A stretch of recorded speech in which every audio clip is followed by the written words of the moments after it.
Assalamualaikum warahmatullahi wabarakatuh. Saya Elsa Safitri dari jurusan Tadris Bahasa Inggris IAIN Kerinci. Di video kali ini saya akan membahas tentang hubungan antara pendidikan dan perkembangan peserta didik. Pendidikan memiliki peranan yang sangat penting berdasarkan fungsi dan tujuan pendidikan nasional. Dijelaskan bahwa pendidikan di setiap jenjang, termasuk di sekolah, harus diselenggarakan dengan sistematis agar peserta didik dapat mengalami proses pertumbuhan dan perkembangan. Dan jika seseorang tidak dapat mengikuti pertumbuhan dan perkembangan itu, maka proses belajar seorang akan kurang maksimal. Karena perkembangan adalah suatu perubahan-perubahan ke arah yang lebih maju dan dewasa. Perubahan-perubahan itu juga didukung dengan kematangan fisik seseorang atau disebut dengan pertumbuhan. Untuk itulah kami membuat makalah ini yang berjudul Hubungan Antara Pendidikan dengan Perkembangan Peserta Didik agar kita dapat lebih mudah dan memahami hubungan antara pendidik dengan perkembangan peserta didik. Karena itu adalah salah satu modal yang sangat penting kita kuasai saat kita mengajar atau belajar nanti. Adapun pengertian pendidikan dan fungsi pendidik ialah yang pertama, pengertian pendidikan. Pendidikan merupakan sebuah proses yang di dalamnya terdapat tujuan. Proses pendidikan ini meliputi penyampaian pengetahuan, pembentukan sikap, dan pengembangan keterampilan yang dilakukan secara terencana dan berkelanjutan. Pendidikan juga bertujuan membentuk karakter, moral, dan etika peserta didik agar mampu berperan sebagai anggota masyarakat yang bertanggung jawab dan berkontribusi positif. Selain itu, pendidikan juga berperan dalam menciptakan lingkungan belajar yang kondusif, memfasilitasi perkembangan peserta didik, serta membantu mereka mencapai potensi maksimal mereka. Dengan demikian, pendidikan memiliki peran yang sangat penting dalam membentuk generasi muda yang cerdas, berwawasan luas, dan berkarakter. Pendidikan dalam arti sempit adalah bimbingan yang diberikan orang dewasa kepada anak yang belum dewasa untuk mencapai kedewasaannya. Artinya bahwa pendidikan ini mengajarkan kita dari hal yang belum tahu menjadi tahu. Sedangkan pendidikan dalam arti luas adalah kemampuan manusia mensejahterakan hidupnya sepanjang hayat. Selanjutnya, fungsi pendidik. Fungsi pendidik dalam hubungan dengan perkembangan peserta didik sangatlah penting. Pendidik memiliki peran utama dalam membimbing, mengajar, dan memberikan dorongan moral serta mental kepada peserta didik. Mereka juga bertanggung jawab dalam mengembangkan berbagai aspek kompetensi peserta didik, seperti yang telah disebutkan sebelumnya, termasuk aspek afektif, kognitif, dan psikomotorik. Selain itu, pendidik juga berperan dalam menciptakan lingkungan belajar yang kondusif, merangsang minat belajar, serta membantu peserta didik dalam menyesuaikan diri dengan lingkungan dan situasi yang baru. Dengan demikian, fungsi pendidik tidak hanya sebatas dalam penyampaian informasi, tetapi juga dalam membentuk karakter, kepribadian, dan kematangan peserta didik. Adapun fungsi-fungsi pendidik ialah yang pertama, menyampaikan materi pelajaran. Pendidik bertanggung jawab untuk menyampaikan materi pelajaran secara sistematis dan mendalam agar peserta didik memperoleh pemahaman yang baik. Kedua, membantu perkembangan peserta didik. Pendidik memiliki peran dalam membantu perkembangan peserta didik, baik dari segi kognitif, afektif, maupun psikomotorik. Tiga, memfasilitasi pembelajaran. Selain menyampaikan materi, pendidik juga bertanggung jawab untuk memfasilitasi proses pembelajaran, termasuk memberikan bimbingan, motivasi, dan penilaian terhadap peserta didik. 4. Mengontrol dan melindungi peserta didik. Pendidik juga memiliki tanggung jawab untuk menjaga, mengontrol, dan melindungi peserta didik secara lahiriah maupun batiniah selama proses pendidikan dan pelatihan. 5. Memberikan pemahaman mendalam tentang materi pelajaran. Pendidik harus memberikan pemahaman yang mendalam dan luas tentang materi pelajaran sebagai dasar pemahaman teoritis dan objektif, sistematif, metodologis, dan argumentatif. Terakhir, membangun dan mengembangkan motivasi peserta didik. Pendidik juga bertanggung jawab untuk membangun dan mengembangkan motivasi peserta didik agar terus-menerus tanpa ada rasa putus asa. Dengan demikian, fungsi pendidik sangat luas dan mencakup berbagai aspek yang penting dalam mendukung perkembangan peserta didik. Selanjutnya, pengertian peserta didik. Peserta didik adalah sebutan bagi individu yang sedang dalam fase pengembangan potensi diri melalui proses pendidikan dan pembelajaran pada jalur jenjang dan jenis pendidikan tertentu, baik formal maupun informal. Mereka merupakan anggota masyarakat yang berusaha mengembangkan potensi diri melalui proses pembelajaran yang tersedia. Peserta didik juga dapat diartikan sebagai orang yang mendapatkan pelayanan pendidikan sesuai dengan bakat, serta sebagai orang yang mempunyai pilihan untuk membangun dan menemukan jati diri melalui proses pembelajaran yang aktif, kreatif, afektif, dan menyenangkan. Sebelum saya masuk dalam dimensi perkembangan peserta didik, saya akan menjelaskan pengertian perkembangan. Perkembangan merupakan pola perkembangan individu yang berawal pada konsepsi dan terus berlanjut sepanjang hayat dan bersifat involusi. Dengan demikian, perkembangan berlangsung dari proses terbentuknya individu, dari proses bertemunya sperma dan sel telur, dan berlangsung sampai akhir hayat yang bersifat timbulnya adanya perubahan dalam diri individu. Perkembangan juga dapat diartikan sebagai proses perubahan kuantitatif individu dalam rentang kehidupannya, mulai dari masa konsepsi, masa bayi, kanak-kanak, anak, remaja, dan dewasa. Perkembangan dapat diartikan juga fase sebagai suatu proses perubahan dalam diri individu, baik fisik, jasmania, maupun psikis, ruhaniah, menuju tingkat kedewasaan atau kematangan yang berlangsung secara berkesinambungan. Ini berarti perkembangan terdiri atas rangkaian perubahan yang bersifat progresif atau maju, baik secara kuantitatif maupun kualitatif. Perubahan kualitatif disebut juga pertumbuhan, merupakan buah dari perubahan aspek fisik seperti penambahan tinggi, berat, dan proporsi badan seseorang. Selanjutnya, dimensi perkembangan peserta didik. Perkembangan peserta didik dapat dilihat dari multidimensi, baik fisik maupun non-fisik. Perkembangan itu umumnya berlangsung secara sistematis, progresif, dan berkelanjutan, dan bisa saja sifat perkembangannya berlangsung secara acak. Dimensi-dimensi perkembangan individu, termasuk peserta didik, dapat digolongkan menjadi: yang pertama, perkembangan fisik; kedua, perkembangan perilaku psikomotorik; tiga, perkembangan bahasa; terakhir, perkembangan kognitif. Selain itu, dari berbagai sumber, ini juga dapat dikembangkan tugas-tugas perkembangan anak sejak usia prasekolah sampai dengan sekolah menengah atas. Pemahaman ini penting bagi guru dalam rangka memberikan layanan pembelajaran dan bimbingan konseling atau karier. Yang pertama, masa usia prasekolah atau biasa disebut TK. Pertama, menggunakan fungsi-fungsi biologis untuk menemukan berbagai hal dalam dunianya.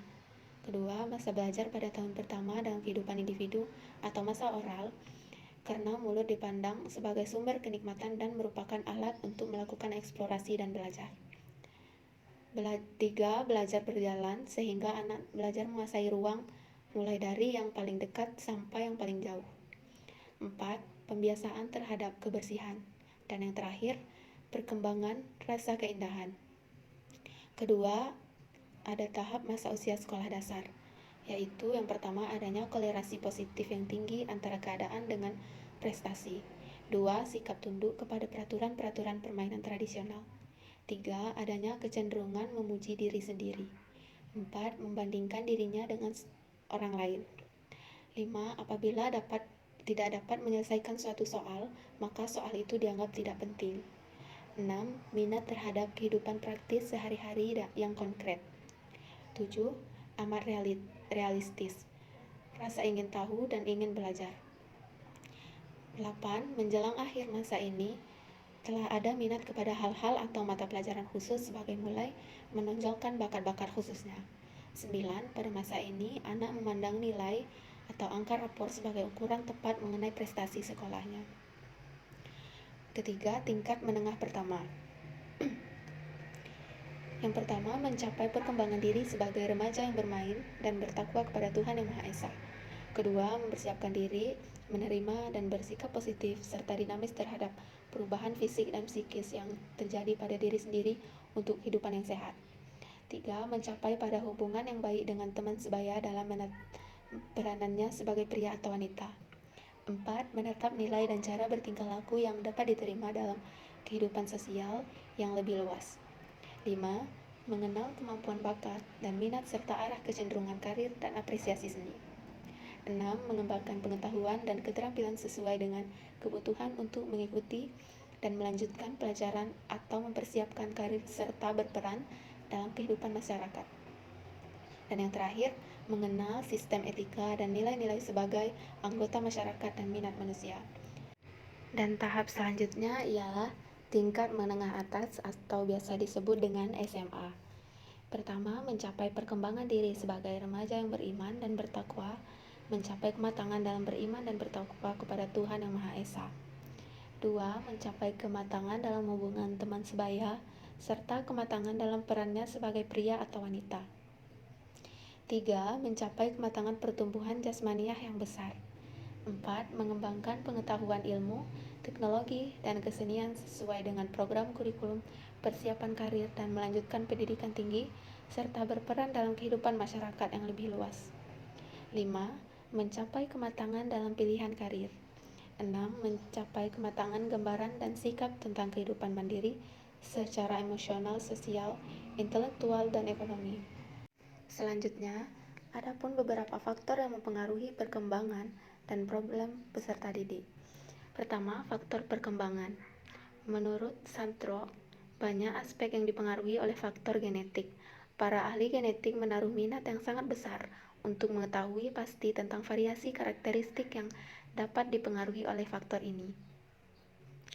Yang pertama, kecerdasan. Kecerdasan memang dipengaruhi oleh keturunan, tetapi kebanyakan ahli perkembangan menyatakan bahwa pengaruh itu berkisar sekitar 50%.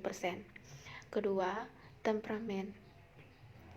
Temperamen adalah gaya perilaku karakteristik individu dalam respons. Ada 3 tipe dasar temperamen, yaitu mudah, sulit, dan lambat untuk dibangkitkan. Pertama, anak muda umumnya mempunyai suasana hati yang positif dan dapat dengan cepat membentuk kebiasaan yang teratur, serta dengan mudah pula menyesuaikan diri dengan pengalaman baru. 2. Anak yang sulit cenderung untuk bereaksi secara negatif, secara sering menangis, dan lambat untuk menerima pengalaman baru. Yang terakhir, anak yang lambat untuk dibangkitkan mempunyai tingkat kegiatan yang rendah, kadang-kadang negatif, dan penyesuaian diri yang rendah dengan lingkungan atau pengalaman baru. Yang ketiga, faktor lingkungan. Keturunan dan lingkungan berjalan bersama atau bekerja sama dengan menghasilkan individu dengan kecerdasan, temperamen tinggi dan berat badan, minat yang khas. Karena pengaruh lingkungan bergantung kepada karakteristik genetik, maka dapat dikatakan bahwa antara keduanya terdapat interaksi. Yang kedua, problem peserta didik. Problema yang dihadapi peserta didik atau anak usia sekolah esensinya sama dengan anak-anak pada umumnya. Oleh karena itu, mereka memiliki multi perhatian. Sangat mungkin masalah mereka lebih sedikit atau sedikitnya dalam hal-hal tertentu berbeda dengan yang tidak bersekolah. Masa usia sekolah yang ketika mereka berada pada satuan pendidikan disebut peserta didik, khususnya antara umur 12 tahun sampai dengan 18 tahun atau 20 tahun. Atau disebut juga masa remaja, ditandai dengan adanya aneka perubahan. Perubahan itu nampak pada dimensi fisik dan psikis yang dapat menimbulkan masalah tertentu bagi mereka yang sedang bersekolah. Problema yang mungkin timbul pada diri peserta didik atau masa sekolah disajikan berikut ini. Yang pertama, problema fisik dan motorik.